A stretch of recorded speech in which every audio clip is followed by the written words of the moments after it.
Diversion za bugingo tuve mu diversion zo simanyanga zaaki tutunulire ebikulu ebigenda maaso era ebitaddeyo ssente wabula kubonkenke. Nyongera bajjukiza nti batugobye mu katale k'ensi yonna era America yakulozinze enkolagana yaayo ne Uganda mu katale k'ensi yonna. Tujja kuddamu bugingo akoze kino bugingo akoze kino ninga balina byayo bali mu kuyisaawo. So baganda Uganda nze kyenjagala bakowoola bategeeza nti nno omukulu bamugobye mu katale k'ensi yonna wakikoze gavumenti ya Museveni ne babanekasa ne banakola batya kino kibakubye wala kubanga nenga ye amazima gali nti omukulu bamufubutudde. Weewaawo baganda bange mugambe nti weewaawo omukulu tumuli bubi awulira nga kyali afa mumulaba Museveni kwekaza ne Museveni ali bubi era nyingiro bajjukiza nti ye galuka Museveni takyalina kiddako kubanga buli wamu bamugobye buli wamu bamufubutudde takyalina ansa. So Museveni tugambe nti ebyayitibwa byo bibi nnyo nnyini ddala buli kimu bamukulozinga. America yo envumbo gye mutaddeko yeeyongera buli olukya era buli olukya Museveni abeera mu kulowooza nkoze ntya kiki nnyinza okuzzaako singa kino kigenda mu maaso ne kigaana. Abeera mu byakulowooza abeera ng'alina stress mpitirivu nnyo. Kati mulaba zino diversion za bugingo yagikoze abaana baleme okuba ekyokuba nti batugobye mu katale ka agro era nga abaana basirise tebabyogeddeko. Tuli ku bugingo naye ng'obudde butuyitako nedda baganda baffe mbakowoola mukomewo mutegeeze Museveni nti byali mu kukola akimanyi nti bannayuganda ffenna nga bannayuganda tumutegeeza nti tubimanyi era Museveni bino byakola tebirina gye bimutwala talina gy'alaga. Museveni ali mu kwerimba ali mu katemba wenze nnyongero bajjukiza takyalina lugendo baganda bange era kyenyinza okubagamba naye nga mwakitegeddeko nti no ebyobusuubuzi bya Uganda ekonomi egenda kubeegwa. Ndaba ekonomi egenda kubeegwa kubanga tewakigenda mu maaso nga His Excellency Yagulanyi Ssentamu Robert Bobi Wine atukulembera bulungi era buli kimu kyatukulembeza otutwala mu maaso tulaba nga kitangala gye tuli era tulaba nga tuli bawanguzi kubanga bino Museveni byabadde akwekereza bino Museveni gye byatayagala bannayuganda bamanyi ne kati abantu babitegedde abantu babimanyiza kwegamba buli wamu amanyi obubi n'obuzito bwabwe tebuhabulwa nenga ffe tebuhabulwa twongera omujjukiza n'okumutegeeza buli olukya nti buli kimu ng'amaze okukikola era nga buli kimu akikoze nga bw'ayagala twongera omujjukiza nti Uganda ya bannayuganda era bannayuganda ffenna tutunulire tukoze tutya okweggyako oyo Yoweri Kaguta Museveni takyalina katale kansi yonna bamufubutudde. Kakati kyekiddako byebibuzo bye tuyinza okwebuuza naye wano omuganda yasobola atya okukwata amasaza amangi bwe gatyo mu Uganda. Nyongera bakoola ne bagamba nti tetuggwa mu maanyi tuyina purpose why we are still twagala era waaliwo tubadde tumusabirira okubeera twongera bajjukiza nti tugenda kuweerereza muziki bazikola tayogera ku insecurity tayogera ku human rights abuses ne bw'oba olyani toyina ky'oŋŋamba ne bw'oba mukungu ng'oyambala ekkanzu n'oyambala ekkooti toyina ky'oŋŋamba ne bw'oba musumba ng'ozuukiza abafu nga tosobola kwogera ku baana abaawambibwa tosobola kwogera ku kitta bantu tosobola kwogera ku kibba ttaka tosobola kwogera ku kutulugunya kw'Abannayuganda ne bw'oba ng'oyogera ne Yesu toyinza kumukangakanga ekyo nkikubuulidde tosobola. Bino ebyokuddawo mbu twewombeeke mbu simanyi omukungu yayogedde. Omukungu aliisaani Diro yali ayogeddeko ku nsonga ennuma. Diro nali mulabyeko nga waliwo akavuyo akaguddewo abantu be bagobebwa ku ttaka n'agendayo. Tondeetera kasasiro baaba bw'oba oyagala nkuwa ekitiibwa weewa ekitiibwa.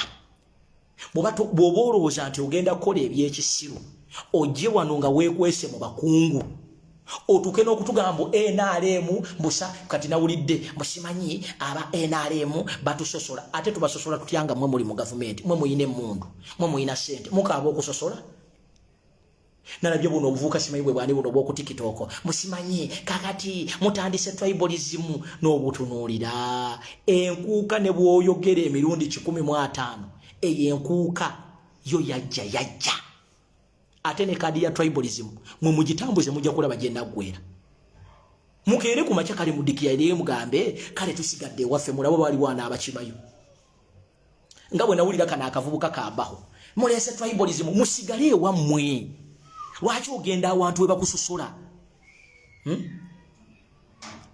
lwaki ogenda awantu we bakusosola womanya nti abantu tebakwagala lwaki ogendawo why would you go to a place whereby people hate you nze bwe manya nti ono tanjagala sikwesibaako that is why nze nina limited friends nze seesiba ku muntu atanjagala amasanyazi ga leero baba seesiba ku muntu atanjagala if you don't love me sigenda kwesibako kubanga mu nsi muno najja bwomu ne mukufa bwentyo bwe ndigenda bondaga nti tonjagala siraba lwaki mba nkwesibako nyinza okwesibako nompa n'obutwa tujja kukozesa ettooki mulimba katunoonye wano wamma ettooki Abannayuganda mwagala okulingiza kati walwanga nti at least teekakola iti tukulabe kale katukolere wano so ensonga bwetyo bweri bwetandika emboozi ya tribalism ne making sure nti ojja kugikomeekereza ekisooka temumanyi kulwana ekyokubiri muli batiitiizi bwe baba kukwatako nga mugaatu muli batiitiizi mumulooza Museveni ajja bakuuma Museveni naye musajja wattu ebintu byamusobera kati wuuyo bamugobye mu Agoa companies zikuloozinga buli kimu kimulyawo kiri mu bulago takyasobola na kunnyonnyola bannayuganda ajja n'akola press conference yabadde ku end of ya ng'awa speech nga terina munnayuganda amufuula serious okumanya bannayuganda bayeetamwa era Museveni bw'oba oli wano ng'ondaba obanga olinawo abantu abakulaba njagala omanye muzeeyi abantu baakukoowa olaba otuuka okuwa end of ya message nina gye nabadde oli yabadde ataddeko TV by accident ne bateekako Museveni yakubye omwana oluyi n'agamba jja kokasiya yasasula amasanyazi gange wano ebyo Museveni bye yabadde awasimanyi speech y'omwaka kugaye musajja yakambuwalidde omwana Museveni njagala omanyi bino bibakulimba mu muzeeyi bakwagala teri muntu asobola kwagala myaka egyo gyonna oli kati mubona actually you are in your evening era nze singa mbadde gwe okumanya bannayuganda baakoowa oba Museveni akiraba n'ekimanyira yakiraba gyesiri ebuzaabuza bwebuzaabuza Museveni yagenze n'atutega ng'alooza naye bannaye gavumenti yeneeswaza kati Museveni yagenze n'apostinga mbu maama simanyi maama yafunye covid njagala kubuuza mukulu Museveni ffe byamukyala w'okufuna covid bitukwatirako njagala n'okwebaza bannayuganda abaamusekeredde busekerezi kati mbufe tudde wano tulumu omutwe olw'okuba Janet Katanga Museveni yafunye covid abasajja naye Museveni akaddiye ne mukazi we babalooza ati obalooza Uganda eryawo olwedde mwatusiriwaza dda tulinga bazonto mwekuga temukoowa kutwewuunyisa kati mwadde mwagala tukole ki mbu tusulenga tukaaba tusulenga tukaaba Museveni oyina katemba yenga naye Museveni kasooka enkubuuza singa covid teyaliiwo singa okola ki simanyi maama I'm here to report to the country mbu maama has got covid Museveni genda oddeyo ogamba abaakutunza covid nti kana akabadi kafu kibula nze nkwewuunya ne gavumenti yo ngyewuunya kigana amasanzi galiko ki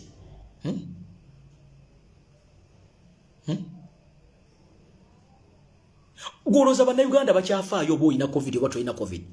Ne bwokeera ku makya Museveni n'ogaa nti nalwadde. Bannayuganda baabakoowa basajja nze neewunyiza. Museveni yalangiridde mukyala we mbu alina covid. Naye nga bw'oyita mu bantu bagaa nayo babina wana abasajja batulabira ddala nga abatalina magezi. Kati otubuulira tukole ki? Otubuulira ffe tulya ssente y'omuwi w'omusolo. Yabaffe covid mu Uganda mukamukamu yasigala. Bane Museveni yatamiira covid. Museveni ne gavumenti ye baatamiira ekigambo kye bayita covid. Era singa Museveni singa waliyo gye basuubula covid. Aha. Era ndooza anoonya engeri agamba ye Mukama singa basobola okunnyamba ne bandeeterayo ka covid akalala. Gavumenti eno yatamiira ekigambo covid. Okimanyi nti n'ensenda nzitu. Can you imagine covid is we are past that generation. Nti ensi zonna kati za moving on. Naye Museveni yakulaga nti yese bakyalina covid. Kati yabadde ategese omukolo. Mbwe abakungu buli ajja bamutestinge. Bamugambye tutumanyiira ate naawe kutuuka. Omanyi gano ge mawulire genina obba wamutegeera ebigenda mu maaso. Mukulu Museveni balina olukungaana lwagenda okutegeka. Kati yabadde awadde directive mbu buli anajja buli mukungu anajja bamukebere covid. Bamugambye totumanyiira era abakungu abamu ne basazaamu n'okujja wano. Sikwe kujja Museveni ne yeteesaayo akagundi akabaluwa musimanyi kakati abantu abamu tebawulira seefu mbu olw'okuba emisaayi gyabwe. Museveni tokyasobola kukozesa covid kugaginga bantu. Leeta ye ekintu ekirala. Kati awo apalapalanya. Neba ne Museveni yatamiira covid. Wabaawo eggwanga eryatamiira covid. Museveni ne gavumenti ye bayaga. Actually, Museveni ne covid bali bwe batika bani na ndongo. Ate Museveni taswala ne gavumenti bakyatugamba nti covid mwali muno. Ebanage. Era gwe alowooza nti gavumenti ya NRM eswala. Ekyo kikulaga nti bano abasajja tebaswala. Basobola okeera ku makya ne bateekawo obulwadde. Kani imagine ensi zonna tezikyayogerana ku kigambo covid. Naye mukulu Museveni akulaga nti Maama Janet Kataha Museveni yafunye covid. Yatestinze positive. Nze nabagamba nti olaba gavumenti eno ekigenda okugisuula ne wankubadde tugitadde ku pressure ekigenda okusuula Museveni kyennyini kiri mu gavumenti ye yennyini. Kakuwe ekyokulabirako. Nze newunya n'okwewunya lwaki bano abantu baga nti tetwagala gavumenti nga bo bennyini batajagala.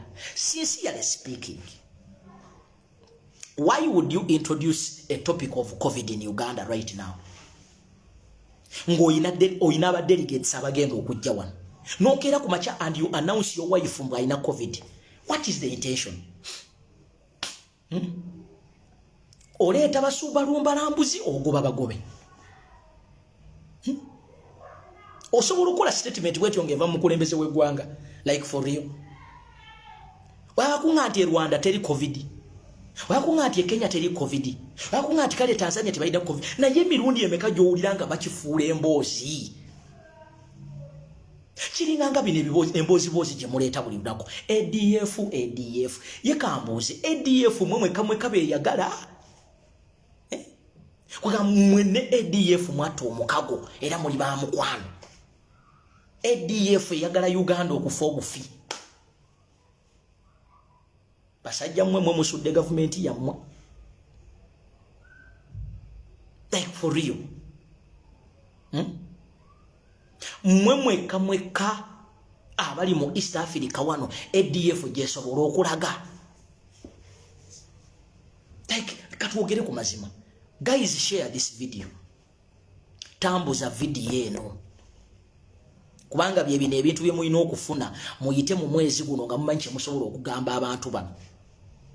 Wano nabagambye nti amawulire ga Agoa gavumenti ya NRM bagigobye. 2 ensonga y'enkuuka ngi bategeezezza. 3 kadi ya tribalism ngi bategeezezza. Kati ekira kyenjogerako bye bino ebiboozi by'abana abasajja. ADF mwe mumbuulire ensi nga Uganda eri mu third world nga ne economy yaffe eri mu shambles. Why would you always be giving frightening messages for your country? Oluvanga muga nti Bobi Wine tayagala igwanga lino. Mwabali yagala mu discussing mutya ADF openire ku mawulire. Mwabali yagala. How would you start telling people when countries are moving, countries ziri mu struggling kuzawo economy. Naye Museveni yakulaga nti tukyalina COVID. In other words, yagala economy emenyekere ddala. Right now we would be restructuring ourselves. Twandibadde kati tuzimba nsi yaffe. Nga tewalina muntu asobola kuleeta gulire ti ADF yalumbye Kamwenge simanyi biki. No. Already COVID yatumenya. Our economy is in shambles. Essaawa zino $10. $100. $10. Mbalaga nti economy yaffe enfu. $100 je mitwalo essaawa zino 38 oba 37. $100. Ekikumi kya dola mu Uganda je mitwalo 38. Economy eri mukugwa. Unosanga olinga aganti nze siri mu politics. Nomubuuza ekigambo politics kyoyogerako kimanyi. Yes, toli mu politics. Naye njagala omanye nti waliwo kye bayita economic politics. Economic politics oba economy politics. Economy bweba nfu ojja kuba mu politics oyagala toyagala. Kubanga landlord agenda kuongeza ennyumba ye. Agenda kuongeza edduuka lye. Oyina okuzisasula oyagala toyagala. Oyinza okubanga politics tomuliimu olowooza nti politics bye bino ebyokutambulira ku Bobi Wine. Mwanyina zangambye nti pound eri ku 14,500. Pound eri ku 14,200. Pound emu. Gwe nolowooza nti eggwanga litambula.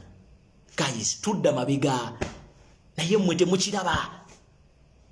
Pound ya UK bwebanga eri mu 14,500. Twesabire. Twesabire.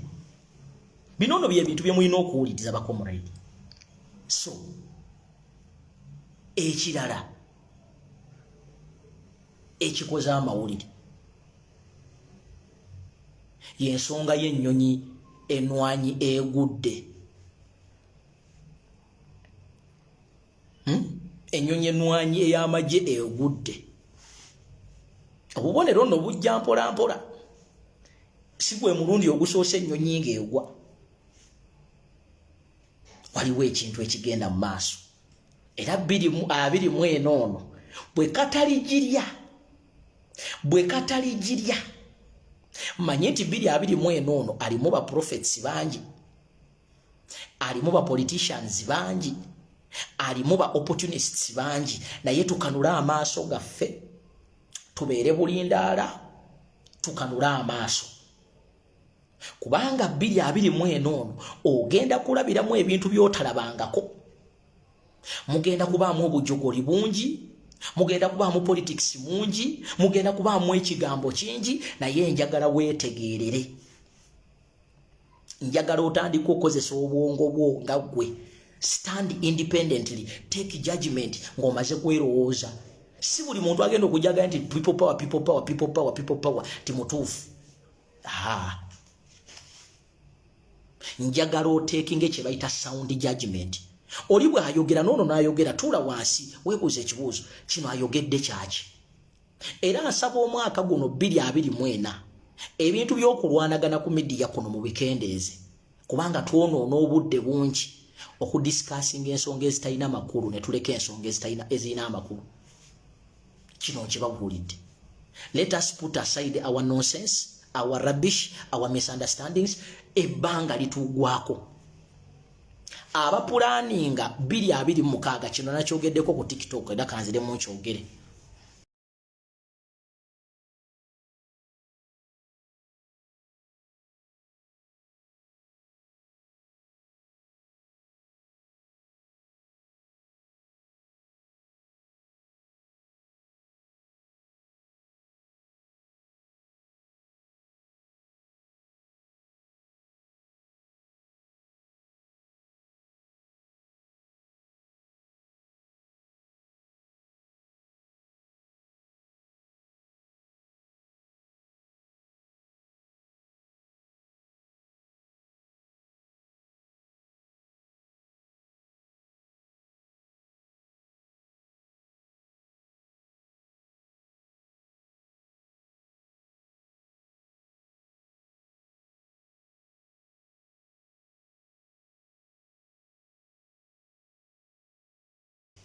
era mukiwulire gana amawulire njagala mugasale mugasaasaanye gatuuke ku bantu. Gwe wenna oli wano ng'opulaningira 2026 mu kalulu. Bino ebintu wammanga by'ogenda okusisinkana. 1, ogenda kuba ne kamera yo naye nga kamera yo tesobola kuyamba. Omanyi lwaki? Abasajja abali mu gavumenti batandise okweteekateeka batya. Ennaku zino bambala bukookolo, tebakyayagala kulaga feesi zaabwe. Ekirala kye mutanaba kunotisinga era njagala mukyegendereze nnyo, ennaku zino ab'ebyokwerinda tebakyateeka mannya gaabwe ku t-shirt, ku ngoye zaabwe eza uniform. Nkibaddiremu. Ennaku zino bwe weetegereza abali mu security tebakyayambala mannya gaabwe nga bagenda ku operations ez'okukuba Abannayuganda n'okubatulugunya. Omanyi kyekitegeeza? 2026 omuntu ajja kukuba omuntu essasi nga toyina na linnya w'omukwatira ng'ayambadde n'akakookolo. Ate mukimanyi bulungi eno gavumenti mu kwegaana ne bw'oba mwategedde ekintu ejja bagamba kankuwa ekyokulabirayo. Bano abasajja bambala obukookolo, ajja kujja akola ekintu atambule agende. Gavumenti ya Museveni eve yeegambe oyo tetwamutegedde naye tuwaakadde tunoonyereze. Ennaku zino emmotoka zaabwe tezikyagirako number plates. Mwenno mukirabanga ekyokusaaga naye bali mu kukibateekamu kye bayita okututeekateeka.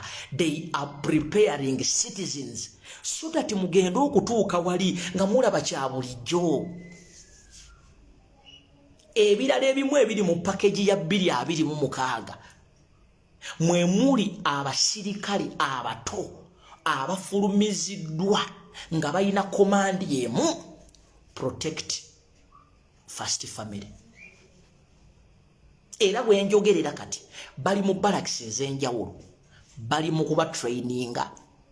Ekirala babawa ranks ez'okumukumu naye tebazibawa zonna, basooka ne babawaako abamu obuyinja 2 ne bagamba nti singa mukola omulimu ne muprotectinga ojja kufuuka kapiteeni, ojja kufuuka meeja.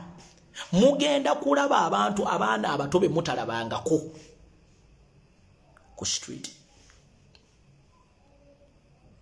Mwawulidde kulayije ng'agamba nti baagala kuwandiisaayo ejje okulwanyisa abatujju oba abatu.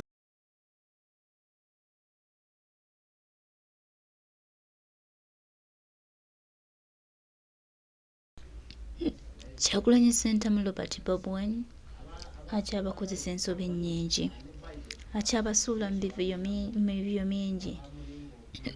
Singa munaba temwetunuddeemu kumanya kye mwagala nakusabira Uganda eno tambula genda mu maaso. Buli munadda mu kwezisiikiriza nga mutunuulidde His Excellency akoze ki, tubategeeza nti kiyinza obbazibuwalira nnyo okuyitawo era muyinza okulemererwa mu kkubo. Naye mutuule mwetunulemu, mulwane, amanye nti tulwanirira ggwanga. Tumina gwe mulwanirira, tulwanirira ggwanga lyaffe kubeera ddungi. Bannayuganda ddi eyagaliramu, tulina kweyagalira wamu nga bannansi. Bannange mwimuke ate mwimuse eddoboozi.